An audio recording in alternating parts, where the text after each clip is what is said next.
Vous êtes sur Azeroth.fr, deuxième partie du deuxième épisode.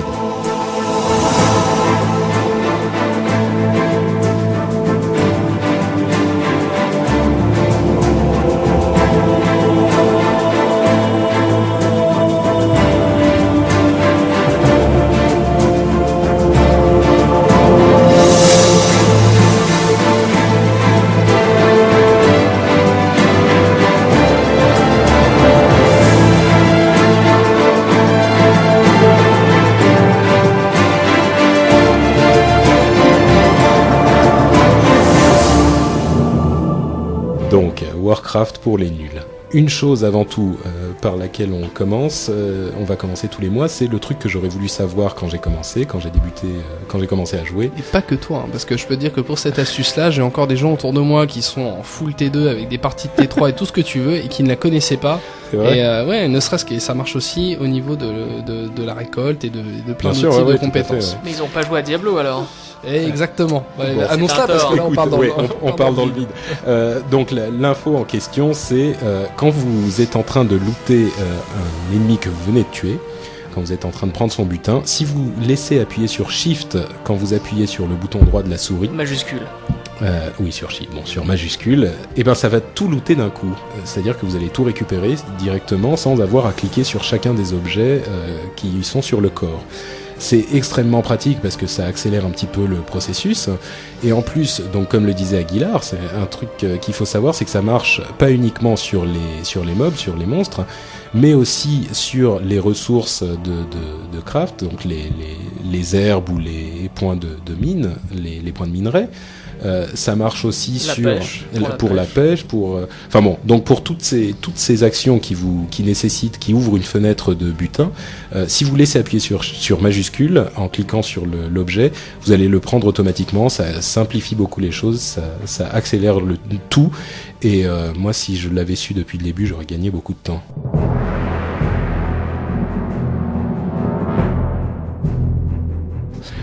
Ensuite, une partie un petit peu plus vaste. On va parler du combat en groupe dont on avait commencé à parler déjà le mois dernier. Cette fois-ci, on va pas parler du groupe de joueurs, mais plutôt du groupe de monstres. C'est-à-dire que quand vous êtes vous-même dans un groupe et que vous tombez sur un monstre sur un groupe de monstres que vous allez attaquer, il y a plusieurs choses à savoir et que les gens ne savent pas forcément. C'est-à-dire par quel monstre commencer, par exemple. Quel monstre on va tuer en premier, sur lequel on va se concentrer au début. Ta recommandation à toi, Daniel, ça serait quoi ? Bon, ensuite, il y a un équilibre à trouver, ça dépend vachement des monstres, mais en général, dans l'absolu, il faut toujours tuer en priorité celui qui soigne. Pourquoi ? Parce que sinon vous allez effectivement faire beaucoup de dégâts sur le monstre qui fait du dégât et le soigneur va tout lui rendre en quelques secondes et réduire à néant vos efforts. Donc globalement, faut toujours commencer par le soigneur. Ensuite, faut tuer ceux qui font effectivement des gros dégâts et en dernier ceux qui sont juste là pour juste vous embêter. Donc, par rapport à ce qu'on disait la semaine dernière, qui est la vision du combat entre le groupe de joueurs et le groupe de monstres, comme un personnage et un personnage dont les différentes fonctions sont divisées, ce que ça va vouloir dire, si on tue d'abord le soigneur, le prêtre ou le chaman ou ce que c'est, chez les ennemis, c'est qu'on va lui amputer déjà ses points de vie. Donc, il aura moins de points de vie, donc ça fera moins de travail pour nous. Ensuite, si on enlève sa capacité à faire des dégâts, c'est-à-dire si on tue le mage, le lanceur de sorts ou le voleur ou quelque chose comme ça dans le groupe ennemi, ça va le rendre quasiment inoffensif puisqu'il aura plus beaucoup de points de vie et qu'il pourra plus faire de dégâts. Tout ce qui restera, ça sera le tank, donc qui est là pour encaisser les dégâts. Et ça, une fois qu'il reste plus que ça, c'est une question de temps, ça va aller assez vite aussi. Donc ça, c'est quelque chose de très important à savoir. Évidemment, on parle de mages, de soigneurs, de tanks. Il s'agit pas de PVP, hein. On parle évidemment de PVE. C'est la même mécanique dans le PVP, a priori, même si les choses sont un petit peu plus rapides, un petit peu moins systématiques. Il faut toujours viser le soigneur en premier. Mais là, on parle vraiment de PVE. Quand vous tombez sur un groupe où il y a différents types de monstres, tuez d'abord celui qui va donner des points de vie, ensuite tuez celui qui va faire des dégâts, et enfin, vous vous concentrez tous sur le tank et ça tombera très très vite.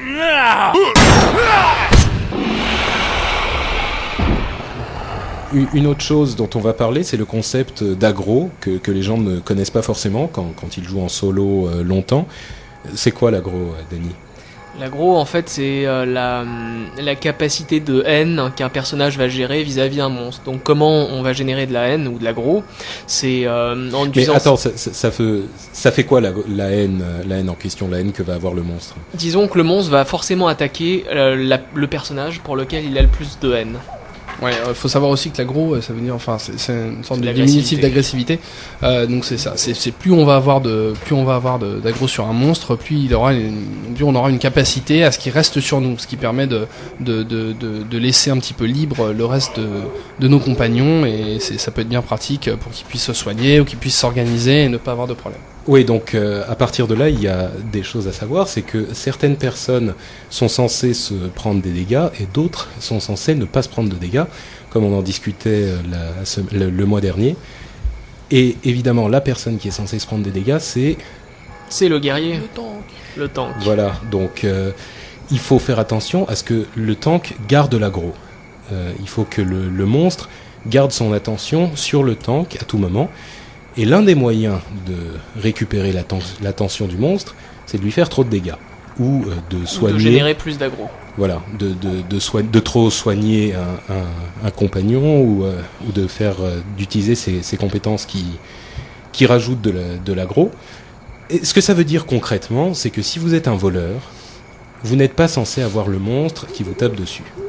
Comme on le disait le mois dernier, le groupe est censé se concentrer sur un monstre et un seul, a priori dans 90% des cas.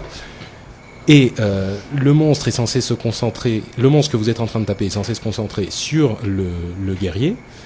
Et les voleurs ou les chasseurs ou les mages ne sont pas censés attirer le monstre. Donc il faut faire très attention à la gestion de son aggro.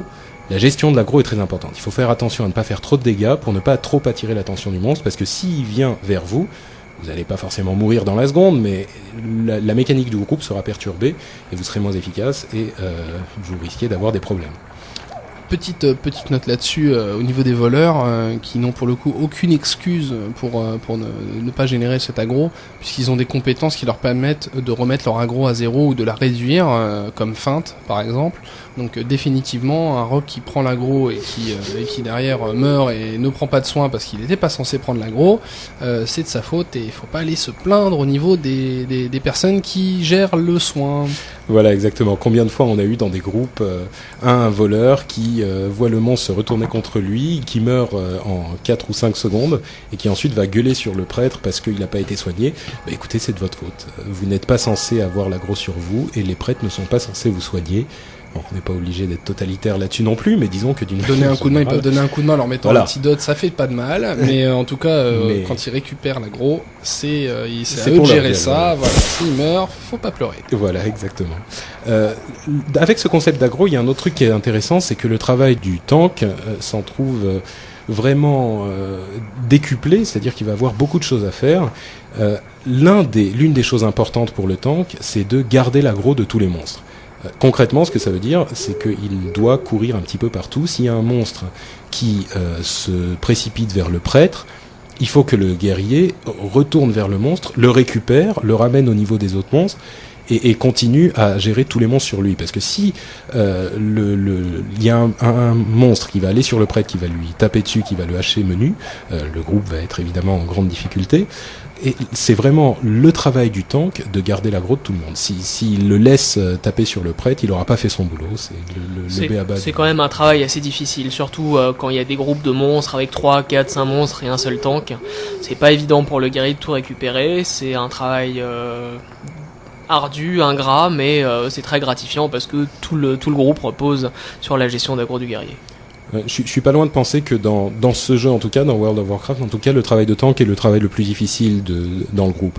C'est vraiment sur lui que repose le... Soigner. Moi, je pense que c'est soigner. Ouais. Bon, le soin je pense que chaque rôle, si de toute façon chaque rôle est bien maîtrisé, on se retrouve avec un groupe qui décuple de puissance. Maintenant, il y a des rôles centraux. Celui du guerrier, c'est évident. Si on a un guerrier qui ne sait pas tenir une aggro, qui ne sait pas travailler une aggro, parce que ça se travaille aussi, vous en parlerez peut-être dans un prochain, un prochain numéro. Ça se travaille, donc c'est quand même pas évident. Si on a un guerrier qui ne sait pas faire ça, par exemple, c'est très difficile, parce que même un rogue qui va être de très bonne volonté va reprendre l'aggro, ou un mage, ou d'autres classes de DPS, ou un prêtre qui va trop healer, il va d'un coup prendre l'aggro alors qu'il a rien changé par rapport à d'habitude. Donc c'est assez complexe, quoi. Tout à fait. Peut-être une petite astuce pour les guerriers qui ne savent pas exactement comment gérer leur aggro quand ils jouent en groupe. Utilisez votre fracasse armure autant que vous pouvez. Et le coup de bouclier. Et le coup de bouclier, évidemment. Dès que cette capacité est disponible, vous faites fracasse armure, au moins au début du combat, vous en accumulez 5, vous les stackez, les 5. À partir de là, les gens pourront lâcher a priori tout ce qu'ils ont. Pas de continuer au-delà de 5. Bien sûr. Pas de DPS avant 5. Voilà. Pas de DPS avant 5. Avant 5 fracasse armure. Bon, dans tous les cas, les guerriers, lâchez vos fracasse armure. Ensuite, quand vous maîtriserez ça, vous pourrez, vous saurez un petit peu quand vous devez en faire, vous pouvez faire d'autres choses. Au début, quand vous commencez à jouer en groupe, fracasse armure, les monstres resteront sur vous si vous continuez à faire ça en permanence.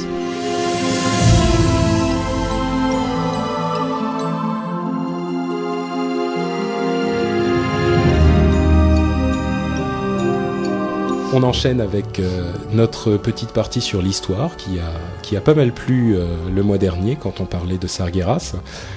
Donc on renouvelle l'expérience et je fais une petite remarque par rapport aux gens qui m'ont envoyé des emails en me disant que je m'étais trompé sur la fin de l'histoire de Sargeras, en me disant qu'il était mort, qu'il avait été tué par Aegwin, je sais même pas comment se prononce son nom, Aegwin.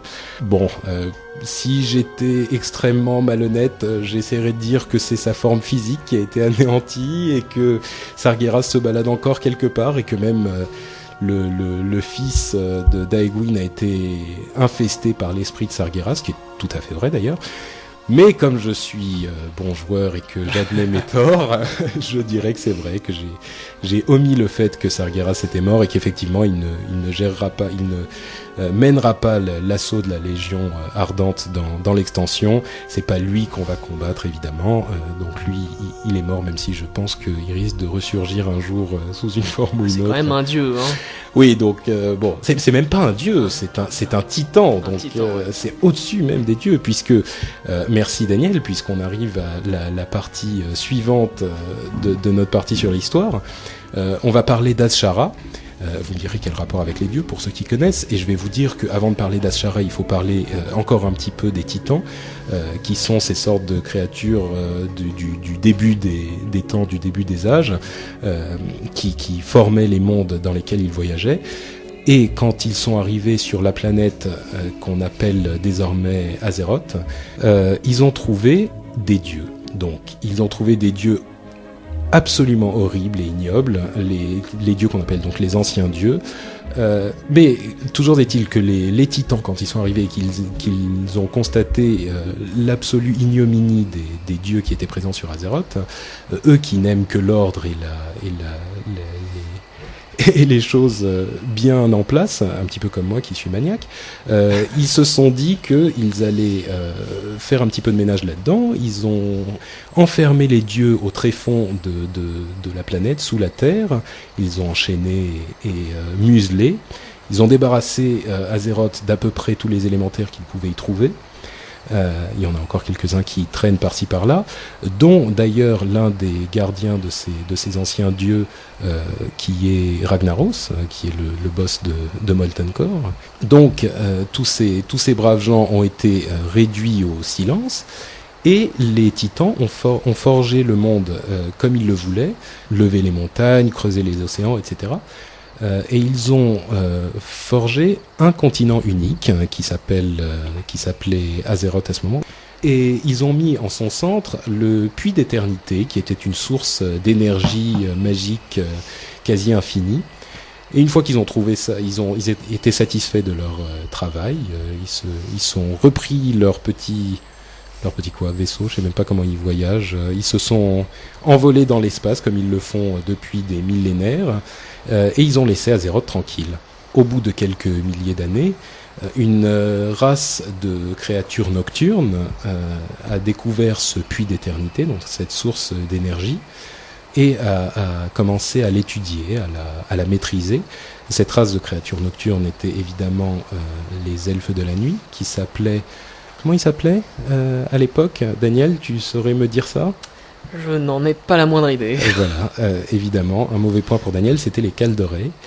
Les Kaldorei, qui sont donc les ancêtres des elfes de la nuit et des elfes d'aujourd'hui aussi, enfin des elfes de sang de l'extension, ont commencé à travailler sur le puits d'éternité, à en maîtriser la puissance magique.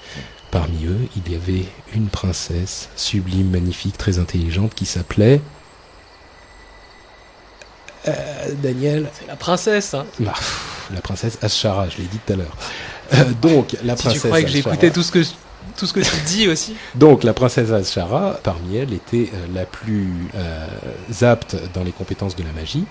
Et elle a commencé à développer une sorte de caste au sein de cette population des Kaldorei, des elfes de la nuit, qui sont devenus ce qu'on a appelé plus tard les bien-nés.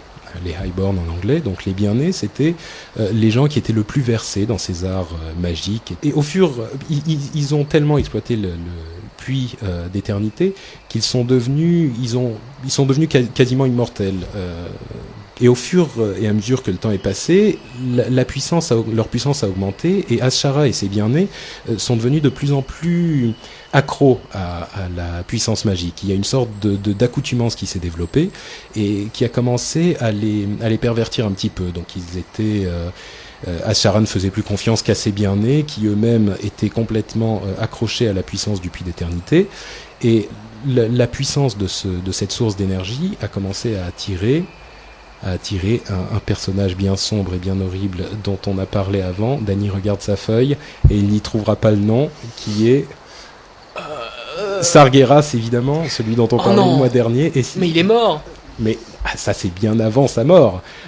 La mort est arrivée beaucoup plus tard, après cette histoire avec Azshara. Un détail d'ailleurs, Azshara est la zone du continent de Kalimdor que vous pouvez explorer, et qui est emplie de nagas d'ailleurs. Et de bien-nés. Ensuite, et de bien-nés. Et de feuilles rêves. Et de feuilles rêves aussi, ce qui peut être pratique. Donc, le tout à fait horrible Sargeras a été attiré par cette source d'énergie, a commencé à susurrer des mots corrupteurs à l'oreille d'Azshara, et qui a essayé d'utiliser l'énergie du puits d'éternité pour ouvrir un portail entre la dimension d'Azeroth et la dimension dans laquelle vivaient les démons de Sargeras, dans le néant distordu.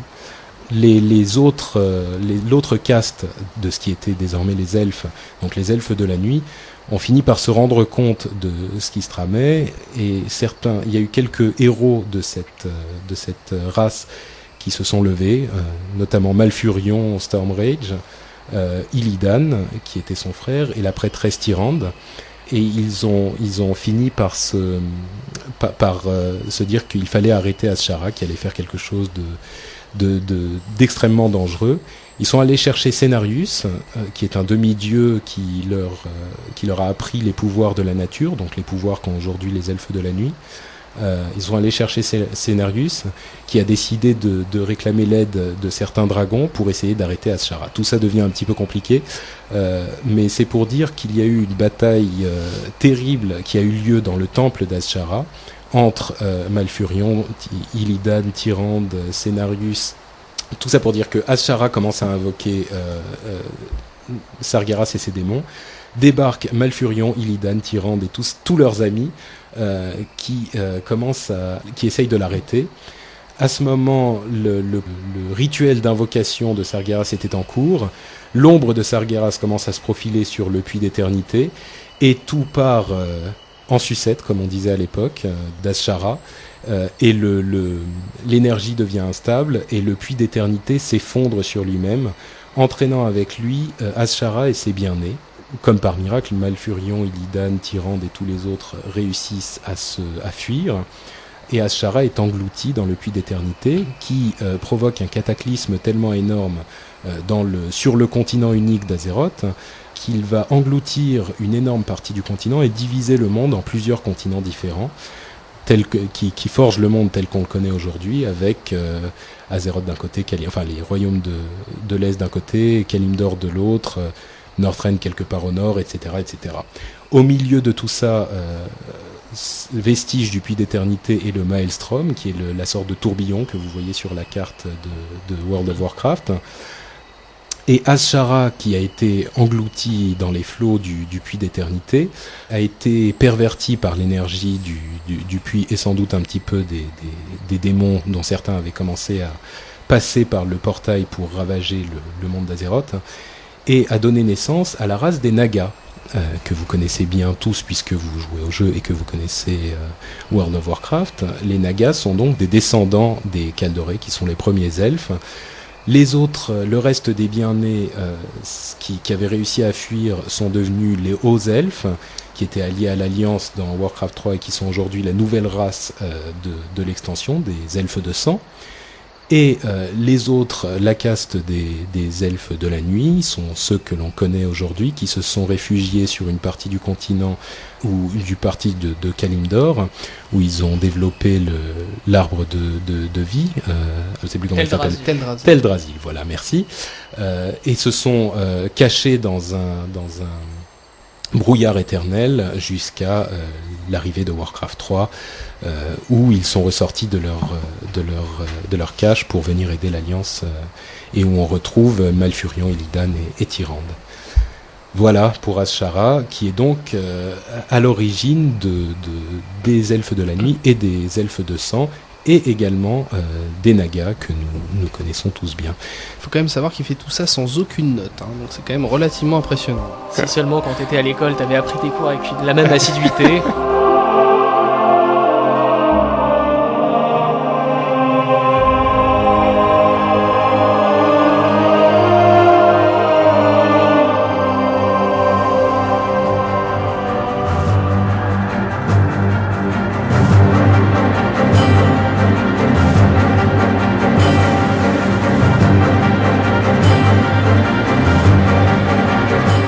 Warcraft pour les pros, notre partie sur le jeu haut niveau, les raids et toutes ces choses-là. La partie qui tout dur. Comme... Voilà, exactement, qui tout dur. KKTD pour les techniciens. La première info, Daniel, je vais te laisser un petit peu la parole. Il y en a un certain nombre d'entre vous, en fait, vous nous l'avez annoncé déjà par le biais du site azeroth.fr. Nous étions au courant, mais évidemment, comme l'épisode était tourné déjà depuis un petit moment, on n'a pas pu ajouter la news. Mais évidemment, vous le savez tous, Kel'Thuzad, donc le dernier boss, la terrible liche qui habite dans Naxxramas, a été vaincu. Quand on dit qu'il habite, c'est parce qu'il a aussi sa cuisine, ses toilettes, tout ça. Hein, il y vit. Hein, c'est vraiment... c'est une partie de l'instance cachée, mais elle y est. Bah, il faut bien, tu sais, les liches ont des besoins comme nous, hein, tout à fait, et on ne peut pas les nier. Donc, Et donc, en fait, Kel'Thuzad a été abattu tout d'abord par la guilde Nihilum. Ouais, qu'on n'attendait pas parce que Death and Taxes était mené la danse depuis le début. Nihilum suivait derrière, mais... Et Nihilum, donc, qui avait déjà abattu Ktun, qui étaient les premiers au monde à avoir abattu Ktun. Petite anecdote, quand en Europe on a tombé la première fois Kel'Thuzad, j'étais donc aux US comme je vous ai dit la dernière fois, et j'étais en pleine réunion avec Jeff Kaplan et Tom Chilton, et pour le coup Jeff Kaplan suit ça de très très près. Donc Jeff Kaplan est le designer qui fait toutes les instances et qui gère toutes ces rencontres. C'est lui qui est responsable du haut niveau principalement. C'est lui qui gère tout ce qui est instance et toutes les rencontres de haut niveau, tous les boss, les stratégies, etc. C'est Jeff Kaplan, c'est lui qui a fait Black Wing, Molten Core, etc. D'accord. C'est Monsieur Instance, Monsieur Rencontre. Et effectivement, quand on lui a dit, donc, en plein milieu de la réunion, on était en train de parler de plein de choses. Et donc il y a quelqu'un qui ouvre la porte et qui fait, ça y est, Kel'Thuzad est tombé, les Européens les ont tombés. Donc ils faisaient tous un peu la tête, mais moi j'étais bien content.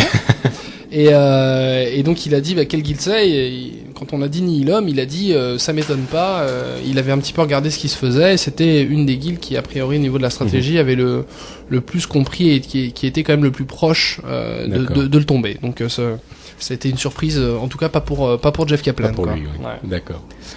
Donc toutes nos félicitations au Nihilum qui, soit dit en passant, bravo, est une guilde horde. Et donc For the Horde. Voilà. Ouais, Félicitations. donc c'est important à préciser parce qu'on dit souvent que la Horde est désavantagée en PvE, donc bon, en l'occurrence, c'est Mais ils compensent par leur technique de combat qui sont, à mon avis, quasiment parfaites. Oui. Voilà. Et pour ce qui est des guildes françaises, il me semble que les plus avancées sont Empire et Millennium avec 13 boss. Tout à tués. fait. Donc Empire sur le serveur Illidan et Millennium sur le serveur Archimonde. Ils en sont à 13 boss, donc je pense qu'à partir de là, ça va plus trop tarder. C'est une question de quelques jours. Oh, moi je dirais même quelques jours parce que après avoir tué les 4 cavaliers, toutes les guildes sont allées très vite sur Saphiron et Kel'Thuzad. Ouais. Là, c'est intéressant juste, on parle de palmarès, enfin on est dans la section Warcraft pour les pros. Tout à fait, oui. Bientôt j'ai hâte de voir s'ajouter les résultats en PVP, ce qui va énormément, je pense, différer des résultats en PVE. On parle beaucoup de certaines guildes en PVE. Le jeu en PVP et en PVE n'a rien à voir. Je pense notamment à une guilde comme les War Legends par exemple, qui sont une guilde spécialisée en PVP, qui ont dû se mettre au PVE en attendant d'avoir un vrai contenu PVP.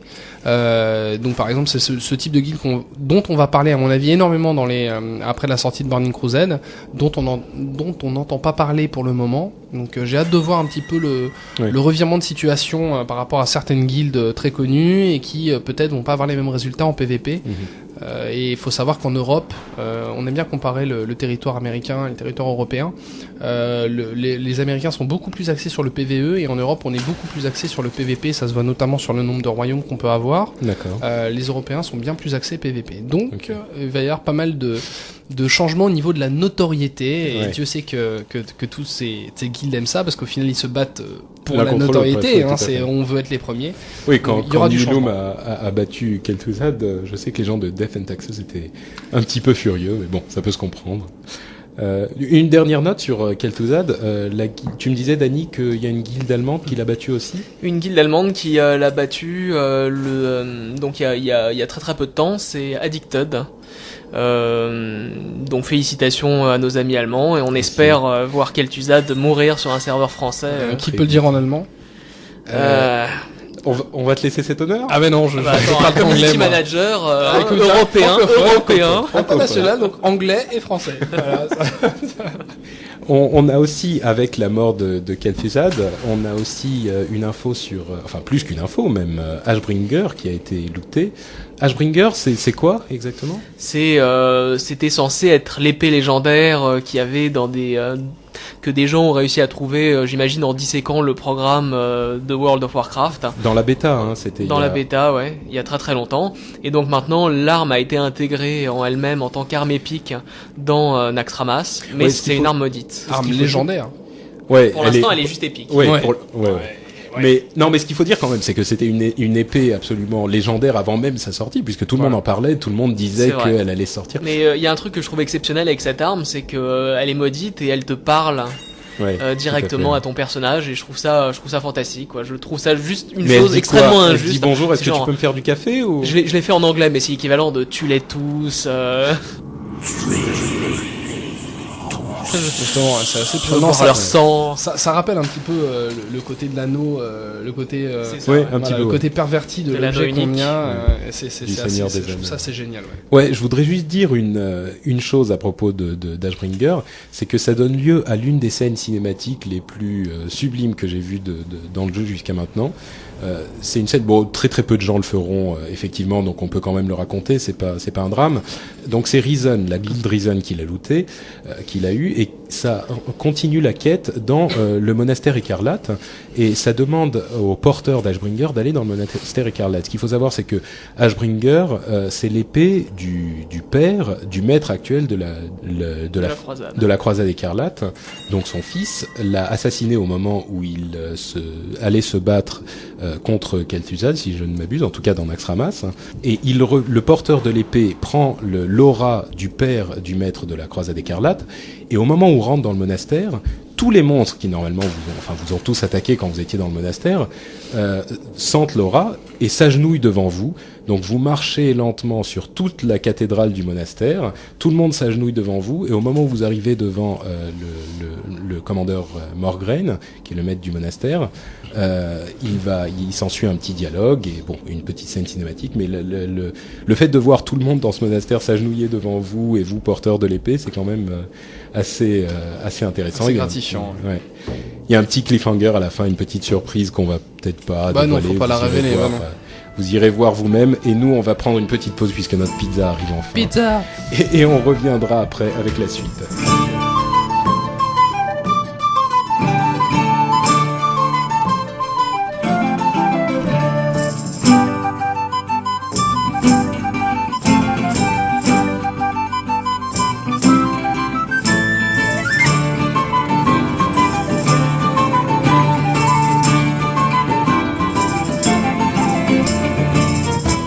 Voilà, on est revenu, on est d'attaque. On va continuer avec quelques conseils et quelques mots sur les raids en général. Un petit mot rapide pour parler un petit peu des raids et de l'aspect inatteignable qu'ils ont pour les joueurs casual. Et je voudrais dire un truc, c'est que les raids finalement c'est pas aussi inatteignable que ça. C'est plus une question, c'est pas une question d'être super hardcore et de pas avoir de vie ou d'être casual et de jouer une fois de temps en temps. C'est surtout une question de trouver la guilde qui vous convient.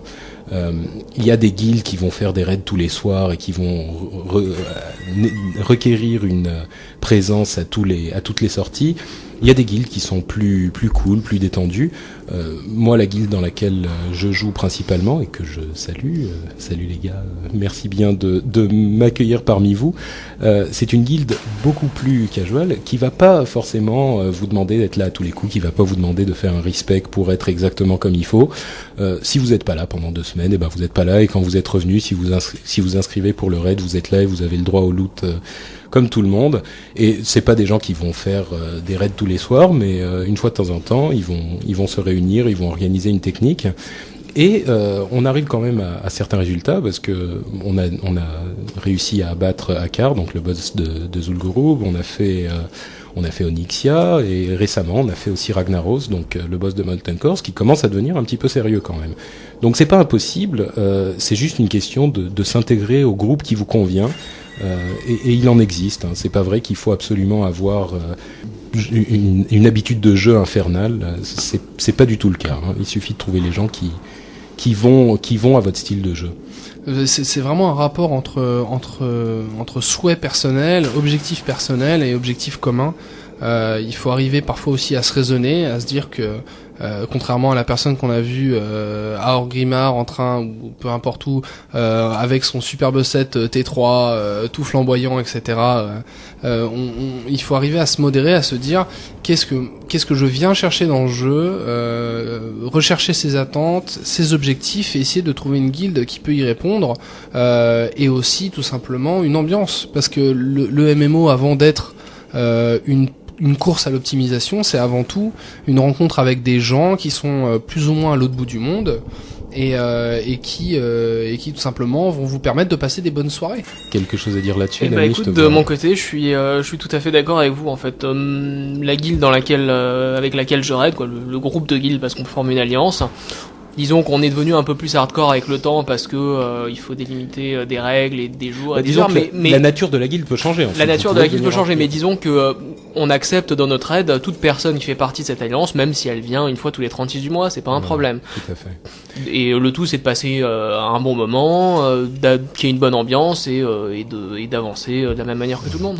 Disons que les guildes dont on fait partie, Daniel et moi, et beaucoup de gens d'ailleurs, c'est des guildes où l'IRL, donc le in real life, donc la vie réelle, qui n'est pas Warcraft, va toujours primer. C'est, je pense, la seule différence avec les guildes de gros hardcore, les gros raiders. C'est à partir du moment où on établit cette règle-là, on se dit si on a un truc qui survient un jour où on était censé aller en raid, eh ben personne va vous en tenir rigueur et vous avez quelque chose à faire, une obligation familiale ou même tout à coup des gens qui vous invitent à boire un verre le soir où vous deviez raider, eh ben tant pis, les gars feront le raid sans vous et ils seront 35 au lieu d'être 39 et ça sera pas dramatique.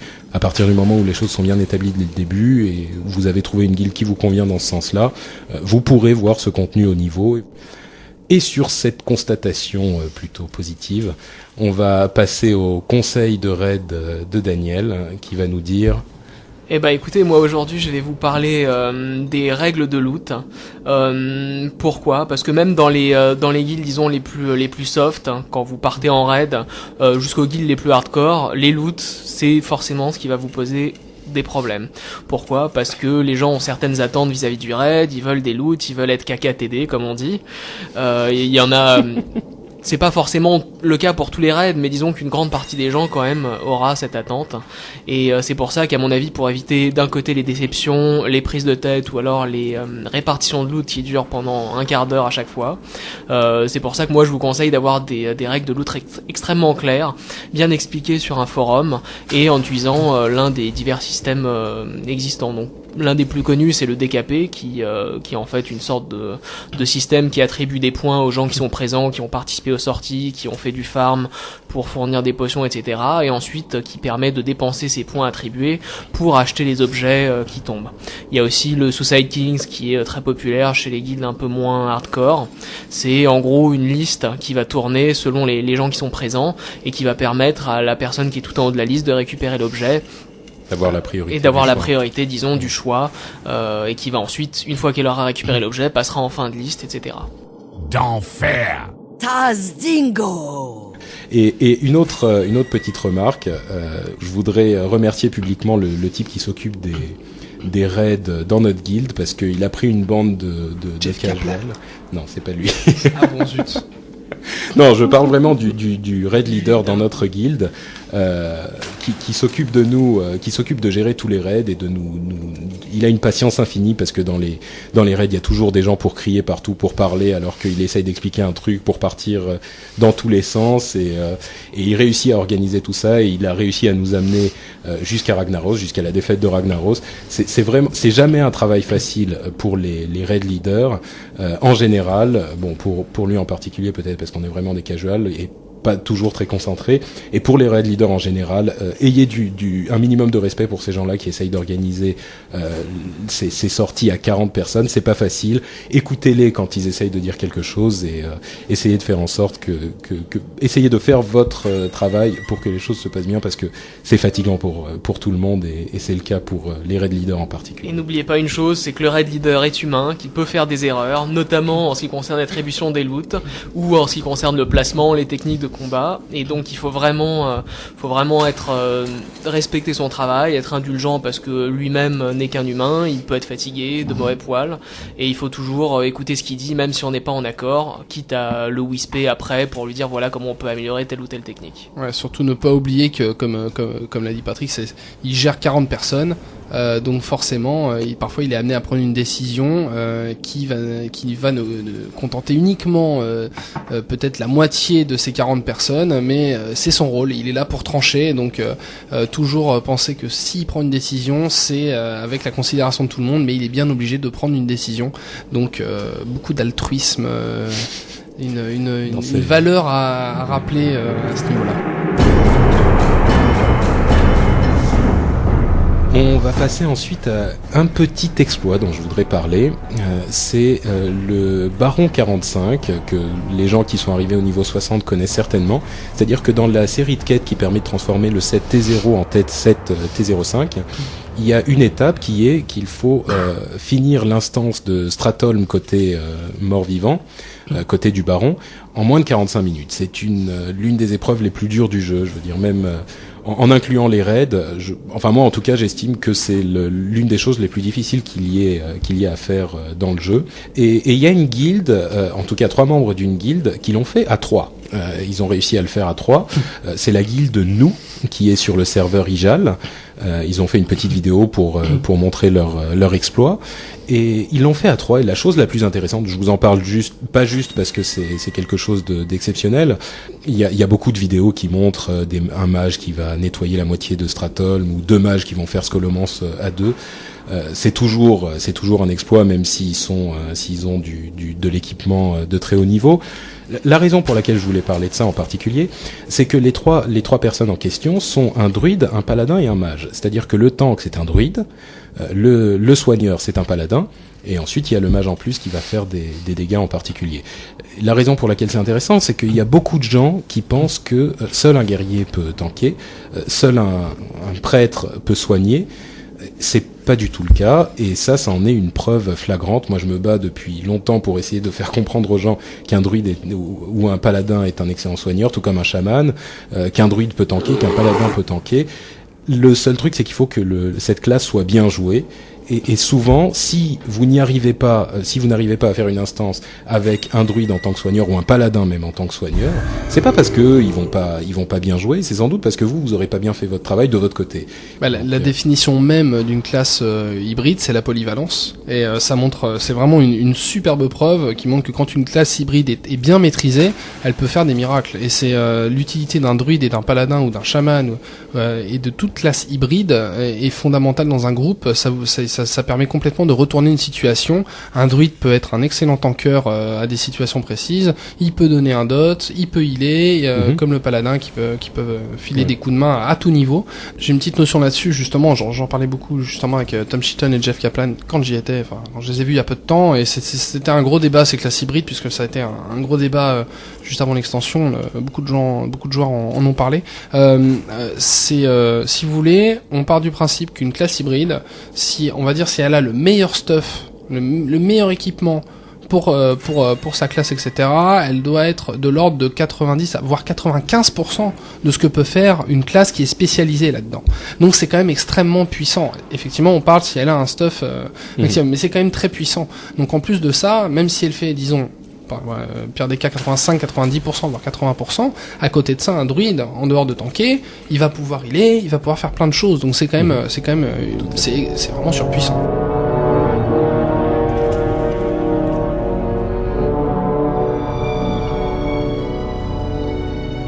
La supplique du mois. On a quelques petites choses à vous demander. On vous supplie de faire certaines choses comme le mois dernier. Moi, ce que je voudrais vous demander, il m'est arrivé plus d'une fois de tomber sur un druide, par exemple, qui est dans le groupe pour soigner, et on fait une instance où on fait quelque chose en groupe, et il y a quelqu'un qui meurt. Malheureusement, l'un des membres du groupe meurt, et là on se dit pas de problème, le druide va pouvoir le ressusciter. Donc on se retourne tous vers le druide, attendant sa résurrection. Et là, il nous annonce à peine penaud que il a oublié de prendre des graines. Là, c'est la consternation dans le groupe. Il a oublié d'avoir ses composants, c'est inimaginable. Ayez toujours avec vous vos composants, que ce soit votre poudre arcanique, vos bougies pour un prêtre, vos graines pour un druide.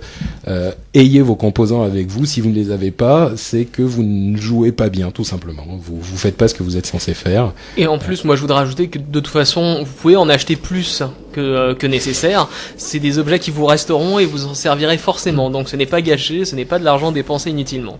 Ouais, aussi tout le rôle du leader dans un groupe, même si c'est le leadership est pas tout à fait le même au niveau du raid, au niveau d'un groupe à 5, mais par contre rappeler ce genre de choses, on est en groupe, on passe dans une ville qui n'a pas réparé, tout le monde a bien pris ses composants, c'est voilà le genre de petite astuce à répéter bêtement, même si après on va vous dire mais c'est bon, ça suffit. C'est arrivé à tout le monde d'arriver et de faire son boulet, comme on le dit en MMO. Tout à fait, ouais, exactement. Daniel, une petite supplique toi aussi ? Eh ben, moi ma supplique elle est très simple, elle concerne les guerriers. Je vais vous demander à tous les guerriers de tanker avec un bouclier. C'est quand même une évidence, il faut le... Eh ben pas forcément, il y a beaucoup de guerriers qui aiment bien tanker avec des armes à deux mains, ou alors avec deux armes, une dans chaque main. Et franchement, il faut pas le faire. Pourquoi ? Tout simplement parce que le rôle du guerrier c'est d'encaisser des dégâts, c'est pas d'en faire. Là, on vous renvoie à ce qu'on disait dans le premier épisode, même sur le rôle du tank. Et donc, pour garder l'aggro des mobs, tout en prenant le minimum de dégâts, il faut tanker avec un bouclier. Avec le bouclier, vous allez générer plus d'aggro que si vous vous battez avec une arme à 2 mains ou avec 2 armes à 1 main, disons à niveau d'armes relativement équivalent, évidemment. Tout simplement parce que la posture défensive est faite pour générer le maximum d'aggro. Et évidemment, comme vous avez un bouclier et que vous êtes en posture défensive, vous prenez moins de dégâts, donc le prêtre dépense moins sa mana pour vous soigner, peut un peu mieux gérer les soins pour les autres membres du groupe, et le groupe en lui-même peut se concentrer sur le DPS.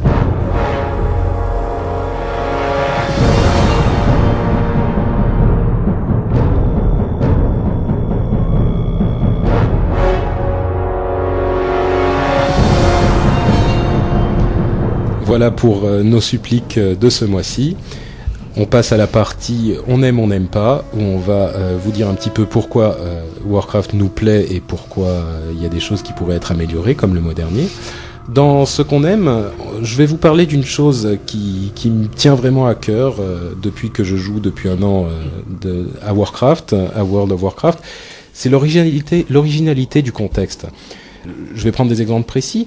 Je parle des gobelins et des gnomes, par exemple, qui ont cet aspect technologique, machinerie, avion, discombulateur, et toutes ces petites choses tellement particulières qu'on trouve que dans Warcraft, qui n'existent nulle part ailleurs. C'est-à-dire qu'un gobelin dans n'importe quel autre jeu, dans Donjons et Dragons, dans Le Seigneur des Anneaux, dans tous les jeux, et dans EverQuest par exemple, ou dans Dark Age of Camelot, et ben c'est toujours la même chose, c'est un gobelin et tout le monde sait parfaitement ce que c'est. Dans World of Warcraft, c'est ça, mais c'est quand même un petit peu différent. Et là où ça devient vraiment intéressant, c'est qu'il y a des concepts qui peuvent paraître totalement ineptes, comme par exemple le concept des hommes vaches, qui quand même, si on m'avait parlé des taurennes avant que je n'ai vu de quoi il s'agissait, je me serais dit mais quelle idée complètement idiote, quoi. Faire des hommes vaches qui sont des héros de la Horde, ça n'a aucun sens. Dans Warcraft, ça marche parfaitement bien parce que c'est lié à une culture américaine, enfin indienne américaine très particulière qui est très facilement identifiable. Pareil pour les trolls qui ont cette sorte d'accent africain jamaïcain et qui ont cette culture cannibale qui accroche tout de suite. Bon, je vais pas multiplier les exemples, mais vous voyez ce dont je veux parler. C'est vraiment quelque chose qui me paraît essentiel à l'identité de Warcraft et qu'on trouve nulle part ailleurs.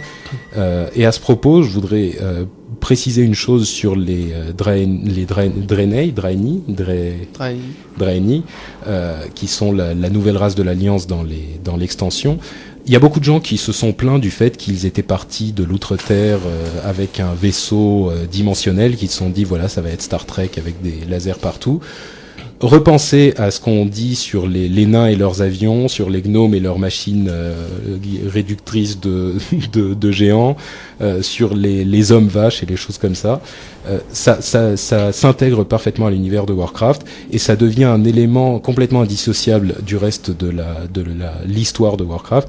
Et je pense pas que tout à coup, parce que les Draenei sont dans l'espace ou ont une sorte de vaisseau dimensionnel, ça va devenir quelque chose d'incohérent. Donc ça, c'est une chose qui me paraît vraiment un gros atout de World of Warcraft. J'invite surtout vraiment tout le monde, même les personnes qui ont déjà des personnages 60, etc. au moment de Burning Crusade, allez tester les zones de départ. Elles ont été, mais elles sont magnifiques. Voilà, tout simplement, moi j'ai pris un pied total à monter une petite Blood Elf 20, un Draenei ou une Draenei 20. C'est juste extraordinaire. Ces zones ont été... Enfin, j'envie les joueurs qui vont commencer World of Warcraft à Burning Crusade. Il y a vraiment... ça donne envie de faire des rerolls. Même moi qui n'aime pas ça, généralement j'aime bien prendre un perso et le pousser au maximum. Ça donne envie et il y avait un vrai challenge au niveau des Draenei par rapport à ce que tu as expliqué et je pense qu'ils ont réussi vraiment à bien l'intégrer au niveau des quêtes, même au niveau de la zone. Cette zone est magnifique et cet appareil qui est détruit, écrasé, etc. avec des morceaux un peu partout, ça passe pas du tout comme un truc complètement extraterrestre et complètement hors de propos. Ça a vraiment été bien intégré, donc vraiment allez vous faire votre propre idée de la chose et passer un petit peu de temps dans ces zones de départ. C'est vraiment bien fait, quoi. Là, c'est le joueur qui parle. Hein. C'est vraiment moi, bien foutu. Je suis sûr qu'on ira de toute façon, Daniel et moi, le jour de la sortie, voir à quoi ça ressemble. You look pretty. Pretty tasty. Une chose qu'on n'aime pas par contre dans Warcraft? Ok, bah moi il y a deux choses. Hein. Tout d'abord c'est le manque de personnalisation des personnages. C'est un des trucs que j'avais beaucoup aimé dans EverQuest 2, c'est qu'on pouvait vraiment, il y avait des dizaines de paramètres pour influencer le visage, la taille, les formes de son personnage. La corpulence. Là, mon mage humain, c'est une sorte de mage bodybuildé super barack qui a exactement la même taille que les autres. D'ailleurs, j'en ai rencontré quelques-uns comme lui, des jumeaux. Donc ça, c'est effectivement une des choses qui est dommage, et j'espère que dans Burning Crusade, il y aura un peu plus d'options. On sait très bien depuis le Day One de World of Warcraft, c'est la première chose qui est venue, c'est on a moins de possibilités, et les joueurs avaient notamment par exemple City of Heroes en tête, qui est pour le coup l'inverse opposé, complètement avec moins de contenu, mais pour le coup pareil, j'ai aussi essayé ce jeu-là, et on passe 1 heure à faire son personnage. C'est l'un des grands plaisirs de ce jeu-là. C'est sa plus grande réussite, c'est cette customisation. Sur World of Warcraft, pour plein de raisons, aussi parce qu'on avait un temps de développement minime à passer sur ça par rapport aussi à l'effet visuel un petit peu simplifié, un peu cartoon, mais ce qui est sûr, c'est qu'on sait très bien que tous les joueurs veulent avoir un petit peu plus de choix. On est en train de réfléchir à différentes solutions, soit directement lorsqu'on va créer son personnage, soit quand on est déjà en jeu. Donc c'est vraiment quelque chose qui est en cours de réflexion. On avait déjà eu des pistes, finalement ça a été annulé, on remodifie ça, mais ce que je voulais vraiment dire, c'est qu'on le sait.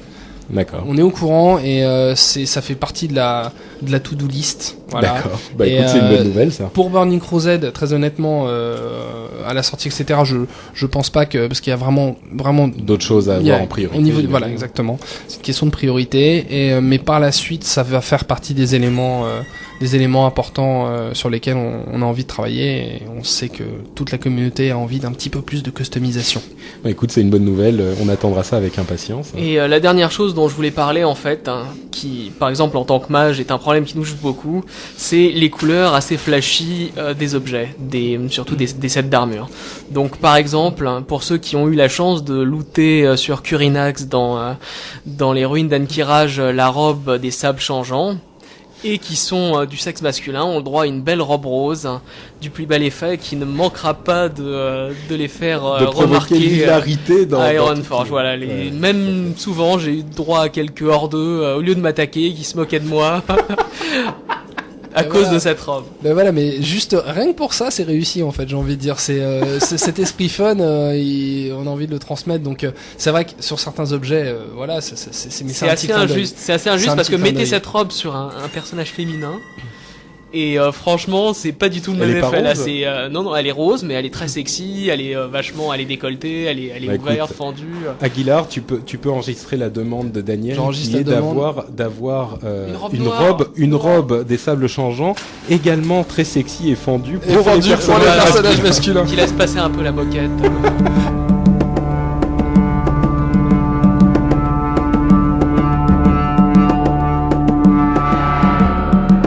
On va passer à la dernière partie, donc la partie fourre-tout, où on met un petit peu tout ce qui ne va pas ailleurs. Alors, le courrier des auditeurs. On a eu beaucoup de courriers, en fait. Ça revient à quelque chose dont je parlais au début du podcast, c'est-à-dire le nombre d'auditeurs qu'on a eu qui était un petit peu inattendu. Et on va prendre un petit peu de temps pour répondre à certains d'entre vous. Alors, la première chose, c'est le mail d'Erkos, qui nous a envoyé notre premier email, qui nous a fait très très plaisir. Donc merci Erkos, je tenais à mentionner ton nom et à te remercier publiquement. C'est toi qui nous as envoyé le premier, et ça nous a fait chaud au cœur. Ensuite, on parlait des Québécois tout à l'heure. On a eu un mail dans les tout premiers jours d'un Québécois qui nous a dit bonjour. Donc on a atteint le Québec, c'était une bonne surprise aussi. Donc Olivier du Québec, de Montréal, salut à toi et merci pour ton email. Un petit email d'un autre Olivier, qui est français je crois, qui nous parle de cette remarque qu'on a fait sur les paladins dans le premier podcast à propos de leur degré d'intelligence, qui nous dit par contre c'est quoi cette légende sur les paladins, on est très malin et super utile, ok, on se prend souvent les pieds dans le tapis au moment d'agir, mais on est malin. Donc c'est bien l'objectif. Ouais, voilà, exactement. Merci Olivier, c'était sympa à toi de nous répondre comme ça. Ensuite, on a Alexis qui nous parle d'un petit truc qu'on aimerait mettre en place dans le podcast, mais malheureusement c'est pas possible. Je vais vous expliquer pourquoi. Il s'agit du chapitrage du podcast en lui-même, c'est-à-dire de passer d'une partie à l'autre du podcast en appuyant sur la touche avance rapide ou retour rapide. Malheureusement c'est pas possible parce que c'est un truc qui n'est disponible que sur les fichiers AAC d'Apple. Je vous passe les détails techniques. Par contre, ce qu'on fait, c'est qu'on met dans les commentaires du fichier MP3 que vous downloadez le sommaire et le programme du podcast. Donc, si vous utilisez un iPod notamment, et certainement les autres lecteurs MP3 aussi, vous pouvez accéder en appuyant sur la touche centrale aux commentaires du podcast. Et il y a dans ces commentaires les timecodes, les références de temps des différentes parties. Donc, c'est quand même plus facile pour y accéder. On a Alex qui nous a fait une petite remarque sur l'histoire et sur la mort de Sargeras. On en a déjà parlé dans notre partie histoire tout à l'heure. Mais merci Alex pour cette petite remarque. On est content quand vous nous donnez des petites critiques constructives comme ça aussi. Florian qui nous a fait remarquer que on dit Nefarius au lieu de Nefarian. Oui et non en fait. Pour répondre à cette remarque, Nefarius, c'est la forme humaine de Nefarian qui est le boss de fin du repère de l'aile noire. Donc, effectivement, c'est Victor Nefarius et Nefarian, c'est pas l'un ou l'autre. Pour la prononciation de Triante, Trent, la prononciation officielle. C'est juste que tu le prononçais presque en anglais en fait, c'est pour ça, c'est Trent. Donc tu nous l'as fait en français, D'accord. Parfait, donc en français, Triante, je pense que ça ira. Un petit mail qui m'a bien fait rire de Bernard, qui nous dit qu'il a 47 ans et qu'il a apprécié notre podcast et qu'il joue pas énormément, mais que sa femme est pas forcément du même avis, parce que quand il dit qu'il joue beaucoup, c'est relatif. Sa femme et ses enfants trouvent qu'il exagère un peu parce qu'il a quand même un voleur niveau 60 et quelques rerolls en plus de ça.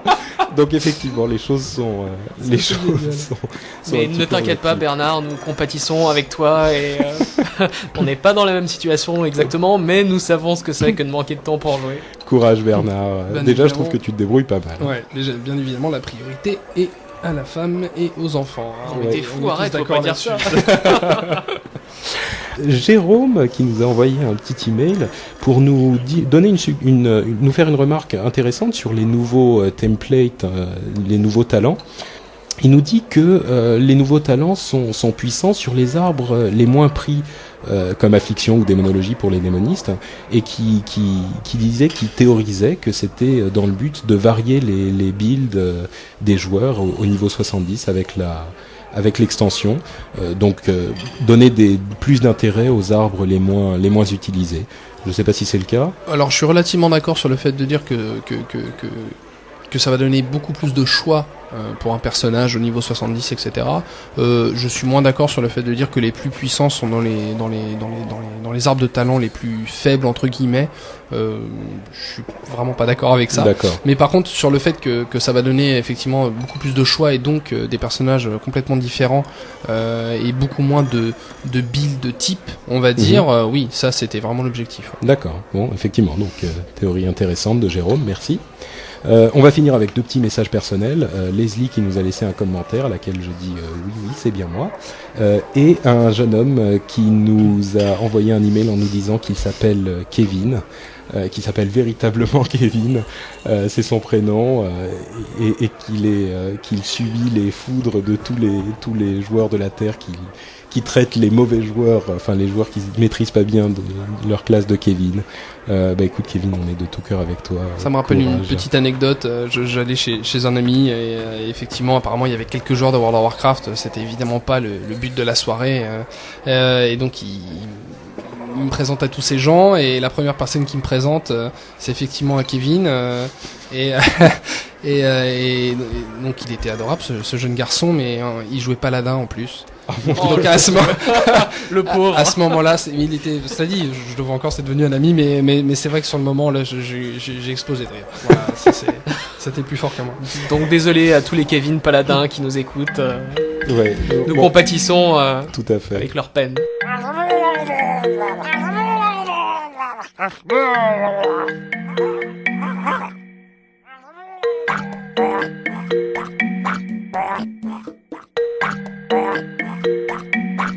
On passe ensuite à la partie concours sur le concours du mois dernier qui était Marcel, le Murloc français, le Murloc francophone.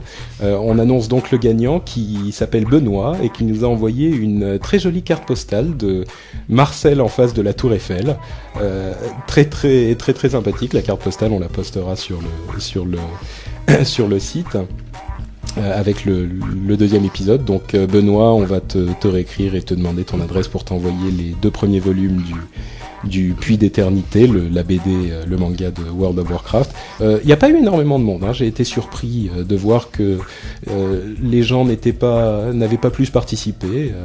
Notre petit Marcel a été extrêmement malheureux pendant quelques semaines de ne pas voir de gens intéressés par le concours. Ça a fini par venir, donc merci Benoît. Les pauvres Murlocs quand même, ouais. Ils sont bien mal aimés en ce bas monde. Ouais, et surtout Marcel, hein, il faudrait lui montrer un peu plus. Qui va nous faire le cri de Murloc? Oh, trop joli, magnifique. Sublime Daniel, sublime. Et donc on va essayer un truc un petit peu nouveau, un petit peu différent pour le concours de ce mois-ci, parce que je veux en réessayer un ce mois-ci, d'un type qui va demander un petit peu plus de participation encore, mais de participation en jeu. Je vous explique, ça va être un concours event où on va vous demander de faire des photos d'un event qu'on va essayer d'organiser le lundi 23 octobre. Si je ne m'abuse, c'est bien lundi. Voilà, donc dans 2 semaines, lundi 23 octobre, on va faire un event qui s'appelle le Highlander. C'est comme ça qu'on l'a appelé, parce que le principe de l'event, c'est qu'il ne peut en rester qu'un. Et je vais vous donner le deuxième élément qui est l'arène de Gurubashi. Et là, vous allez comprendre tout de suite que ça va être une sorte de bataille générale où tout le monde va se jeter dans l'arène et le gagnant de l'event sera celui qui reste au final seul, victorieux dans l'arène. Sur le plus grand monceau de cadavres. Exactement. Alors, on va mettre un petit peu de contexte à ça. On va avoir une organisation un petit peu précise où on va vous demander de venir à 9h15 dans les gradins de l'arène de Gurubashi. 9h15 sur tous les serveurs français, les gens qui veulent participer à ce petit event, vous venez dans l'arène de Gurubashi, vous vous réunissez un petit peu, vous ne vous battez pas à ce moment-là. 9h25, vous vous approchez du bord de l'arène, tout ça est timé sur le temps l'horaire du serveur qui est le même pour tout le monde. 9h25, vous vous approchez du bord de l'arène, tout le monde commence à danser parce que c'est le rituel de Highlander et ça se passe comme ça. Avant de se lancer dans la bataille, on danse pour honorer les combattants qui vont mourir. 9h25, tout le monde commence à danser. 9h30 pile, tout le monde se jette dans l'arène en même temps et là le combat général commence. Il ne s'arrête qu'au moment où il n'en reste plus qu'un. Donc il y aura certainement des voleurs qui vont essayer de se planquer, des chasseurs qui vont lancer leur détecte fufu pour les voir, des mages qui vont balancer leur sort d'effet de zone en vécu en voilà. Ça va être un foutoir inextricable et à la fin il n'en restera qu'un seul. Ça sera celui qui sera le vainqueur de cet event Highlander. Le truc, c'est qu'on va pas se limiter à une seule session, ça serait trop simple. Une fois que les gens sont morts, ils reviennent vers l'arène de Gurubashi. Ils se remettent dans les gradins, ils ressuscitent, ils se soignent, etc. Et une demi-heure après le premier rendez-vous, donc à 9h45, on recommence. Donc à 9h45, les gens se remettent dans l'arène. 10h moins 5, ils reviennent au bord de l'arène. On essaiera de le faire 2-3 fois, comme ça pourra être sympathique. Si on le fait qu'une fois, c'est passé un petit peu trop vite. Et les gagnants du concours, ça sera pas ceux qui auront survécu à la fin, parce que ça privilégierait ceux qui sont les mieux équipés, alors que le but est vraiment de s'amuser, c'est pas forcément de gagner. Par contre, ce qu'on vous demandera, c'est de faire des petites photos d'écran, des captures d'écran. On va avoir 2 catégories, la catégorie de l'intérieur de l'arène et la catégorie des gradins, ce qui va permettre aux gens, même ceux qui ne sont pas forcément niveau 60, de participer à l'event. Vous pouvez prendre des photos de tout ce foutoir des gradins et nous envoyer ça, soit retravaillé, soit pas retravaillé en l'état, comme vous voulez. Ça nous fera une petite collection, j'espère, un petit peu plus facile à obtenir parce que ça sera en jeu et vous n'avez pas à faire quelque chose comme pour Marcel, notre Murloc. Je pense que ça peut vraiment être quelque chose d'amusant. L'intérêt de l'arène de Gurubashi, c'est qu'il est très facile d'y arriver, même pour les gens qui sont pas très haut niveau. À partir du niveau 20, 25, vous pouvez y arriver sans trop de problèmes. Ça permet de mettre un rythme aux sessions, parce que le cimetière est un petit peu loin, donc le temps de revenir, il sera temps de relancer la chose. Bref, ça a beaucoup d'avantages, mais évidemment, on peut pas lancer ça tout seul, parce que même si vous êtes nombreux à nous écouter, on va avoir besoin de votre coopération. Si vous pensez que c'est une bonne idée, je pense qu'on peut vraiment tous s'amuser ensemble. Allez sur votre forum sur votre forum de royaume, parlez-en. Allez sur vos forums de guildes, parlez-en aussi. Essayez de réserver votre lundi 23 si vous voulez y participer. Normalement, le lundi c'est pas un jour de raid, donc ça devrait pas impacter votre calendrier de raid trop. Donc parlez-en sur votre sur votre forum de guilde.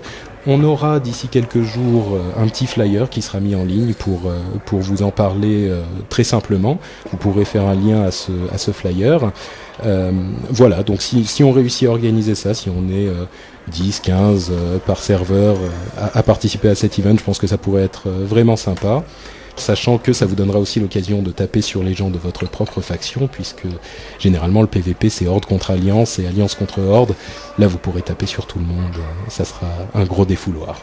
Et puis les gagnants du concours de screenshot, donc il y aura la catégorie dans l'arène et la catégorie dans les gradins, comme je le disais. On vous fera gagner sans doute un truc en rapport avec le jeu de cartes de WoW qui sort très bientôt. Peut-être des decks ou des sets de cartes de cartes supplémentaires. On va voir ce qu'on va faire avec ça. Il y aura quelque chose dans ce goût-là à gagner.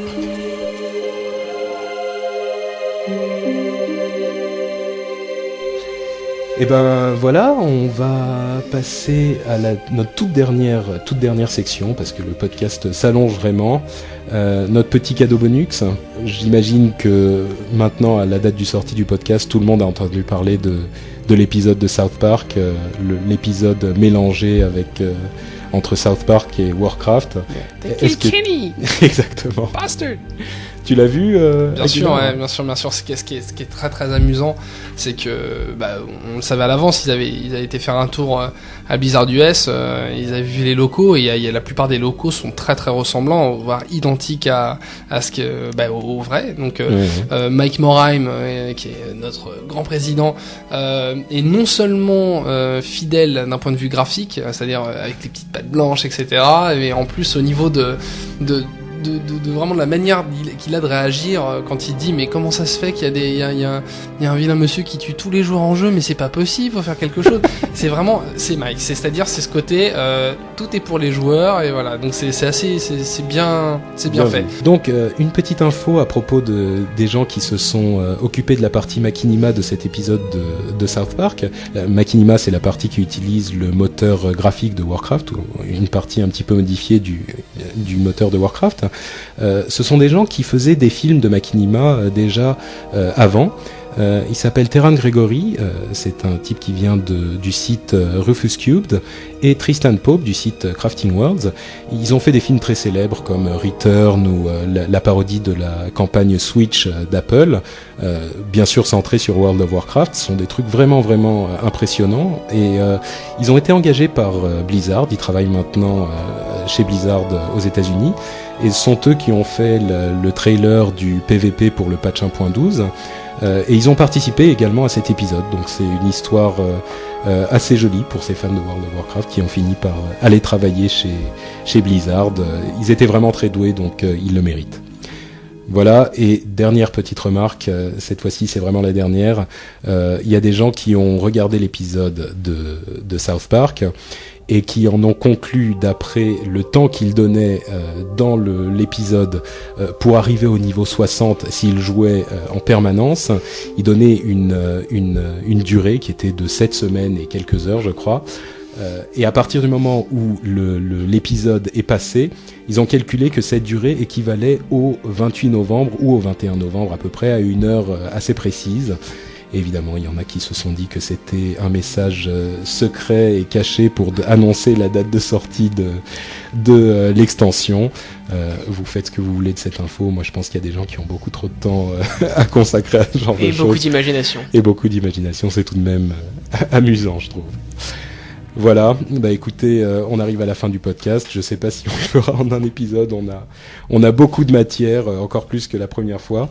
Je pense que ça sera intéressant. Peut-être qu'on le divisera en 2 parties. On verra ce qu'on va faire. Merci à tous ceux qui nous ont écoutés jusqu'au bout.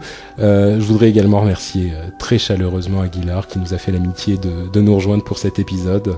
C'était vraiment très sympa de ta part. Merci beaucoup. Merci à vous de m'avoir accueilli. C'était un moment plus qu'agréable. Un dernier mot avant qu'on se quitte, Daniel Aguilar, quelque chose à rajouter? Bah écoute, moi ça m'a fait très plaisir de faire ta connaissance et ta participation à ce podcast était vraiment un grand plus et je suis très content que tu sois venu. Ouais, bah moi je trouve que le grand plus c'est le podcast en lui-même, c'est le premier sur World of Warcraft, donc on lui souhaite une excellente continuation tenue de main de maître par Daniel et Patrick, un duo de choc. Bon, bah merci, on va arrêter de s'envoyer des fleurs, on va vous dire au revoir, et merci à vous. Et maintenant on va commencer à torturer Aguilar pour la date de sortie de Burning Crusade, vous pouvez nous faire confiance. Bon, comme le mois dernier, on vous dit bon jeu, bon mois, et on vous revoit le mois prochain. Amusez-vous bien, au revoir. Ciao. Bye.